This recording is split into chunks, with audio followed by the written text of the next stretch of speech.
Hey everybody, this is Jody Susan with Susan Essentials, and we are in beautiful Bussy Woods here today, and we're going to learn about foraging. Do you know that you could actually just live off the land? Yeah, because God created, what we need. So I'm going to invite two good friends of mine onto the camera, and wave hello everybody. Woo! So introduce yourselves.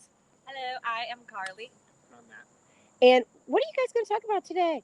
So we are walking this trail today, and we're going to talk about composting, we're going to talk about foraging, and we are at just the beginning of the trail. We already found some edible plants.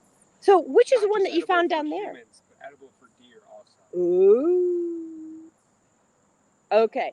So why don't we start with the humans, and then Matt,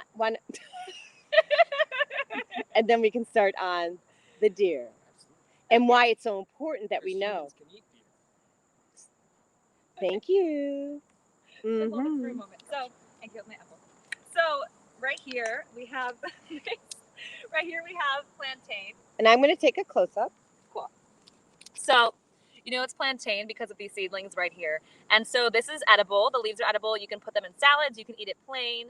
And so the cool thing about plantain is that you can use it internally for respiratory health. It helps with urinary tracts, but also it helps with bug bites and poison ivy. So if there's poison ivy, which there is all over here, you can crunch it up and then you can rub it on your skin. And that's something really important when you're out hiking, etc. If there's poison oak or there's poison ivy, just know that there typically is a plant nearby that you can use to offset those toxins in your skin and draw out the venom and the toxins. And you can also use it for wasps and ticks as well. Wow, ticks. And so if I don't have my essential oils with me, like Terra Shield, which also repels ticks, just get myself some plantain. Yeah. And what book are you holding? So this is your book, and it's called Body into Balance, an Herbal Guide to Holistic Self-Care. Yeah, so this is really cool, and this is where I learned about holistic self-care as well. Matt, talk about the deer and the clover, because we have clover down there too. Yeah, you get your apple back. Come over here. Okay. Right here's a little patch of clover, super easily identifiable because that's that little three-leafed little St. Patrick's Day. Nice. The lucky ones have four right. leaves, so you can eat those. But during this time of year, this is mostly what makes up a deer's diet because it holds so much moisture, and animals usually like to get most of their moisture from what they eat as well. And actually, if you just pick it up, and humans can eat it too. You can make kind of clover salads out of it. What does it taste like? Actually, like pungent, right? Actually, like salad. Yeah. Like a regular old leaf. So what did it say about nitric oxide? Isn't it a great source of nitric oxide too? I think that's what they said when we looked it up. Because it holds so much moisture, it holds that moisture and all that nitrogen in the ground. So that's really cool. Now, I think, not to be silly, but we are. So if you're deer hunting, talk about that. So actually on the property I hunt on down south, we plant entire fields of clover as food plots to help attract deer, and they get used to feeding on those plots year round.